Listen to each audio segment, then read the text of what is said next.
Olá, continuemos a nossa aula, as nossas aulas sobre introdução à história e continuamos tratando da historiografia ocidental, das grandes épocas da historiografia ocidental, valendo-se daquela divisão quadripartite usual nos livros didáticos. Hoje, nosso tema é a historiografia medieval. Esta aula tem como objetivos similares, ao da aula anterior sobre historiografia antiga, ou seja, o objetivo dela é que o aluno, ao final, seja capaz de caracterizar. Então, o verbo-chave é aqui, caracterizar, a historiografia quanto ao quê? Quanto ao aspecto temático, metodológico, institucional, funcional, e também apontar, noticiar algumas obras e autores dessa época, portanto, da historiografia do medievo, da historiografia escrita no medievo.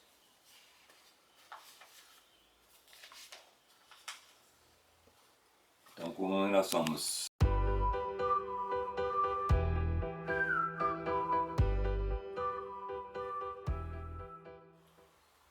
iniciemos esta caracterização da historiografia medieval, ou melhor dizendo, da historiografia escrita na Idade Média, falando dos marcos temporais ou do famoso contexto histórico.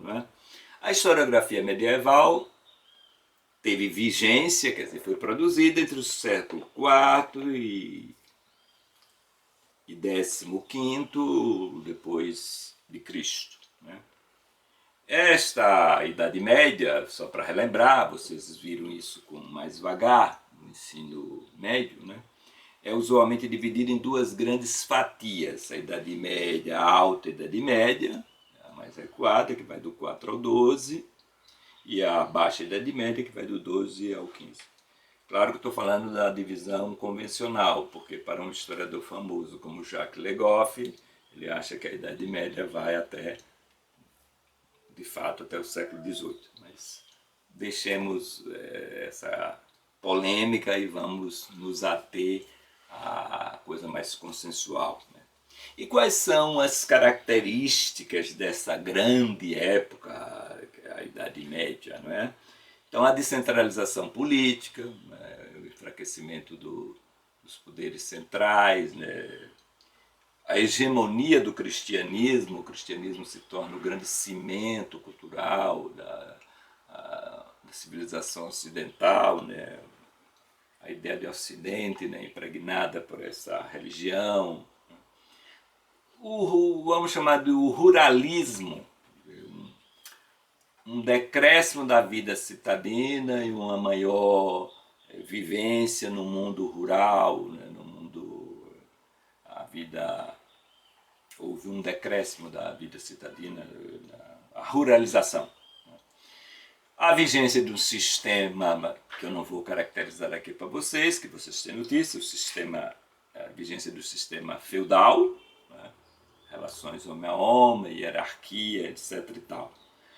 No plano mental, uma característica muito importante, claro que todas as épocas possuem isso, mas eu diria que há um clima muito de medo do outro, do diferente, das doenças, das pragas e das punições e da guerra, que é um clima assim muito... E, portanto, as pessoas eram muito devotas, e há também que considerar a ocorrência de algumas pestes, importantes na Idade Média. Então, esse é o pano de fundo, digamos assim, o contexto da historiografia escrita na Idade Média.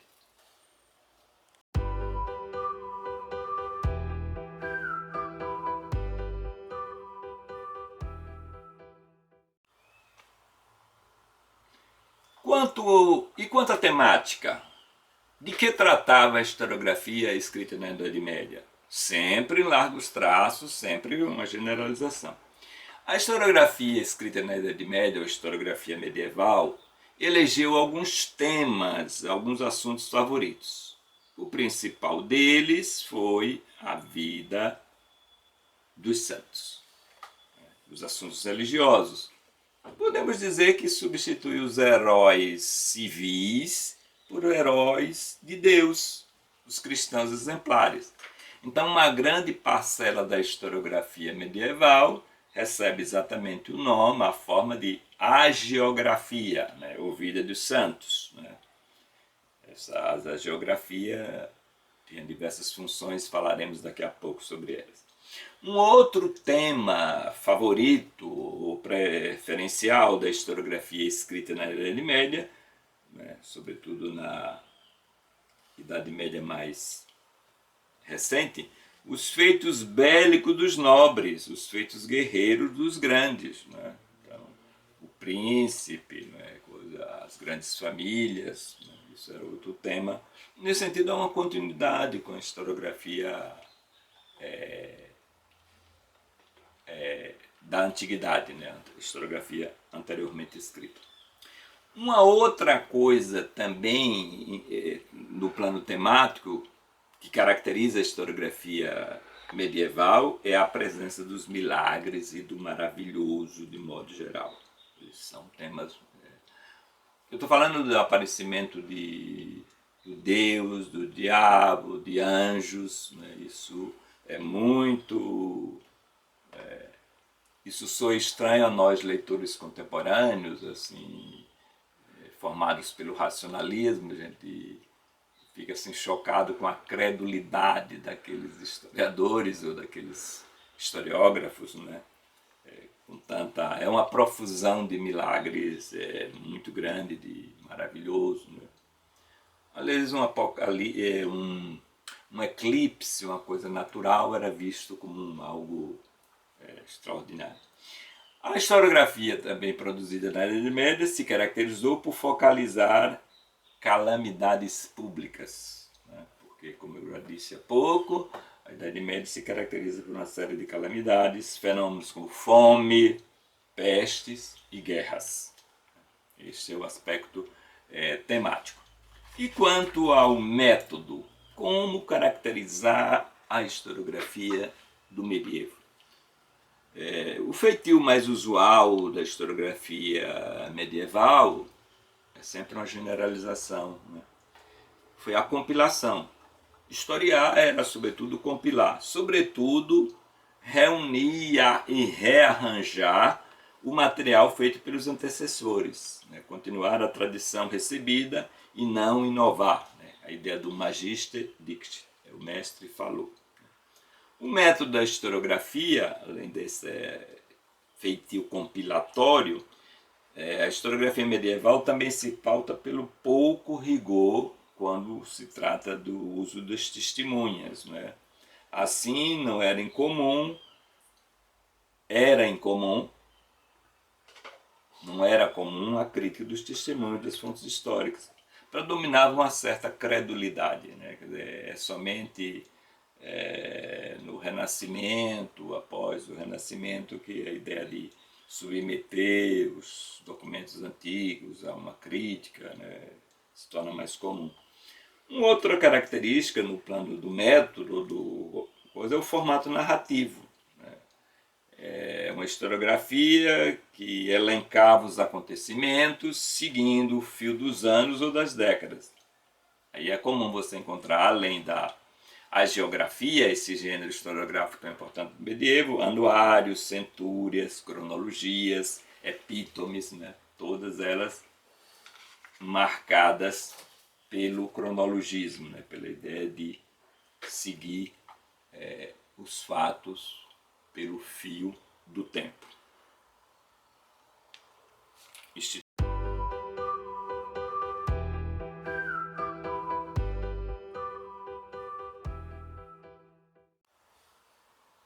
Continuemos. Indaguemos agora. Onde era fabricada a historiografia no período medieval, no medievo? Ou em que instituições a escrita da história estava ancorada. No medievo, sempre em largos traços, a historiografia foi forjada em duas instituições fundamentais, ou duas oficinas, ou duas fábricas, né? A principal delas, o mosteiro, onde basicamente, mas não só a historiografia, né? Quer dizer, a vida intelectual quase que se concentrou, se restringiu, se limitou ao mosteiro. Foi neles que se cultivava quase totalmente a vida intelectual da época. Os monges foram os copiadores e também os autores. Nesses mosteiros se conservou o legado textual da antiguidade, né? Vez ou outra se descobre nas bibliotecas, nos arquivos desses mosteiros esses mosteiros da Idade Média, manuscritos importantes. Foi também neles que se cultivou a escrita e a vida intelectual. As coisas do intelecto foram cultivadas. Aí incluindo, entre outras letras, né? Vamos pensar que a historiografia enquanto letras, as letras historiográficas. A outra instituição, já na Idade Média mais nova, né? O Palácio dos Príncipes, outra fábrica da historiografia. O potentado, quase sempre analfabeto, inicialmente, contratava um clérigo, letrado, ou um leigo, isso mais recentemente, para a expressão usada pôr em crônica os temas do seu interesse. Ou seja, o passado dos seus antepassados, os feitos dos seus ancestrais, né? Um registro para perpetuar e garantir direitos daquele segmento, daquela parte da elite medieval. Que funções, já ligando ao tópico anterior, que funções exerceu essa historiografia do medievo? Podemos falar de funções políticas e funções religiosas. No campo político, a função básica da historiografia foi fornecer modelos de conduta. A historiografia que tem um caráter paradigmático. Aqui também há uma semelhança com o mito, ou seja, modelos a serem imitados, modelos a serem seguidos. Ainda nesse campo, foi função da historiografia medieval oferecer genealogias, garantindo direito às casas nobres, fundamentando privilégios ou direitos. No plano religioso, a historiografia do medievo exerceu a função, também como a historiografia cristã da antiguidade, uma apologia da religião cristã. O seu papel princípio era mostrar como Deus premiava os bons e punia os maus, quer dizer, uma função, portanto, educativa ou catequética.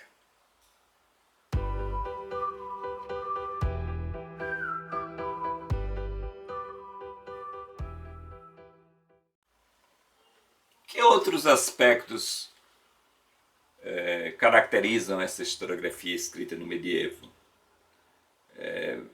Vejamos alguns pontos. O primeiro deles é o predomínio da forma crônica, os relatos cronológicos. Historiar no medievo é, sobretudo, narrar. Podemos chamar de cronologismo. No ano X ocorreu isso, no ano Y, os exemplos que eu distribuí, um dos exemplos que eu disponibilizei para vocês vai mostrar isso de maneira muito clara. Também caracteriza a historiografia medieval o cultivo da forma biográfica, né? A redução da historiografia à biografia. Isso ocorre sobretudo na hagiografia, na vida de santos, né? Mas o gênero vida também foi comum na Idade Média. Outra característica é o evidente elitismo, né? Isso também é uma coisa própria da historiografia antiga, né? Ela focalizava sobretudo os heróis e não as pessoas comuns, né? O povo, alguns e não todos. Foi uma historiografia de feitio personalista e elitista. O povo somente entrará na historiografia no século XIX. Segundo alguns, o autor deste feito memorável é o historiador francês Gilles Michelet, que introduz o povo. A história era a história dos heróis, a história dos grandes homens, né, até tanto na Antiguidade como na Idade Média.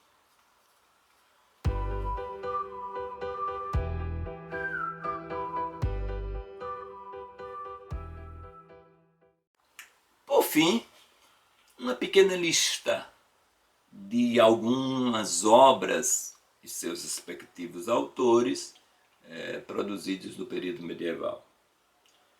Vamos das mais antigas para as mais novas. Primeiro, a história dos godos, vândalos, o título é muito grande. Vamos chamar de História dos Godos, de Isidoro de Sevilha. Este bispo, né, virou inclusive santo, São Isidoro de Sevilha, ele no século VI e VII, né, escreve uma história da invasão. Invasão é um termo complicado, da presença ou da chegada desses diversos povos chamados bárbaros na Península Ibérica, né? Então ele faz um elenco quase sempre detratando, né, das calamidades que este povo, estes povos representavam para o cristianismo quando não se convertia. Na Inglaterra nós temos a história eclesiástica do povo inglês. Lembram do surgimento do gênero eclesiástico lá na Antiguidade? Então, história eclesiástica do povo inglês. Esse também foi santificado, São Beda, não é Beda não, é Beda de Nortúmbria. O que? É um apanhado sobre o desenvolvimento do cristianismo, né, nesse período, anterior ao século VII e VIII depois de Cristo, né? Beda de Nortúmbria, ou chamado, que ele está também na literatura, né? Essa obra é considerada também um dos marcos da literatura. A história, outra obra, a História contra os Pagãos, de Paulo Orósio, né? Uma história apologética demonstrando os erros dos pagãos. Outra obra, a História dos Francos. Francos, grosso modo, os franceses, o povo originário dos franceses de hoje, né? Então é feito por também um eclesiástico, né? Todos aqui até agora são eclesiásticos, isso condiz com o que falamos há pouco, que o Gregório de Tours, né, cidade de Tours, na França, vai escrever uma história do povo, os primórdios do povo francês. As cruzadas também mereceram obras historiográficas. Crônica da Cruzada de São Luís. Aquele rei virou santo, né? São Luís de França. De Jean de Joinville. Isso já no século... Na época das cruzadas, né? Por fim, a história da Bretanha, dos reis da Bretanha, né, escrita por Godofredo de Monmouth. Em Portugal temos exemplares da historiografia medieval. Né? Vocês poderão ler um excerto dela, que é a História de Dom Pedro de Fernão Lopes. Uma história centrada no reinado deste rei português. Fernão Lopes é também outro historiógrafo que está na história da literatura, né, como o Monmouth. Mas, no final da Idade Média, a história do povo florentino de Leonardo Bruni, tratando da cidade, né, da cidade-estado. E, por último, a Crônica da Tomada de Ceuta, de Gomes Eanes de Zurara. É um autor português que tematiza esse feito português lá na Índia, né? Ceuta, acho que é lá na África, né? Essa região da África, e Ceuta, né? A expansão portuguesa na África. Então, o nome é muito expressivo, né? Crônica da Tomada de Ceuta. Então nós temos dois autores ou duas obras ligadas a nós, né? A cultura portuguesa, né? Tão pouco valorizada entre nós, quer dizer, a Crônica de Dom Pedro, do Fernão Lopes, e a Crônica da Tomada de Ceuta, de Gomes Eanes de Zurara. Isso é apenas uma brevíssima notícia de algumas obras produzidas no período medieval. Tudo isso é um mundo, é um universo, né? Eu estou apenas aqui tratando um esboço, dando uma breve notícia, uma nota. Ficamos por aqui, até a próxima.